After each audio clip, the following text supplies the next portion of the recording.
Ce matin, il y a du poisson dans les filets, mais à la criée, les cours se sont effondrés. Certains pêcheurs en viennent à regretter d'avoir voté pour le Brexit. Alors, si vous aviez su comment ça allait se passer, auriez-vous voté différemment? Honnêtement, si on avait su, il est possible que ça se soit passé de manière différente. Les pêcheurs auraient sans doute regardé les choses d'un angle différent. La famille de Dave et Simon pêche depuis le XVIe siècle dans ces eaux du sud-ouest de l'Angleterre. Ils voyaient dans le Brexit l'opportunité de rejeter la politique commune de la pêche qu'ils dénonçaient. Ils sont aujourd'hui déçus par le Premier ministre britannique Boris Johnson. Ils n'ont pas arrêté de répéter que oui, les pêcheurs allaient vivre mieux et récupéreraient le contrôle de leurs eaux. C'est pour ça que beaucoup de gens ont voté pour le Brexit. Et ça n'a pas marché. Ils espéraient que le secteur de la pêche fonctionne mieux et on leur a menti. Ils avaient écrit sur les bus de Londres qu'ils se battraient pour la pêche, mais ils ne se sont pas battus pour la pêche. Les nouvelles procédures impliquent désormais des certificats de prise et des déclarations de douane.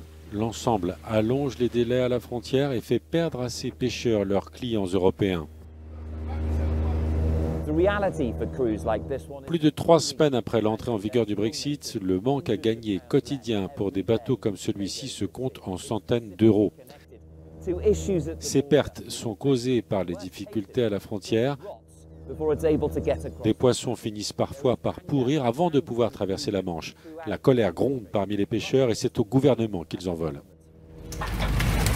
Ben Vass est lui aussi pêcheur et pour faire face, il a licencié 2 salariés, il a abandonné le marché européen et concentre désormais son activité sur les bulots qu'il congèle et exporte vers l'Asie.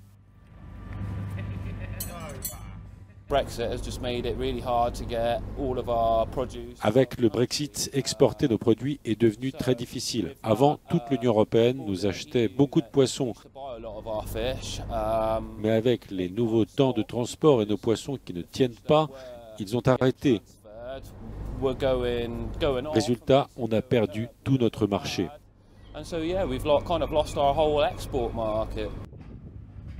Environ 12 000 personnes travaillent sur des bateaux de pêche britanniques. Nathan Daly est l'un d'eux. On faisait 80% de nos ventes sur le marché européen et maintenant, tout est arrêté. Les prix se sont effondrés, le poisson est congelé, c'est n'importe quoi, ça n'a aucun sens. Le gouvernement britannique dit travailler pour trouver des solutions. D'une part, des aides financières sont promises pour les pêcheurs et de l'autre, Londres espère trouver un moyen avec Bruxelles pour réduire les délais et les procédures à la frontière.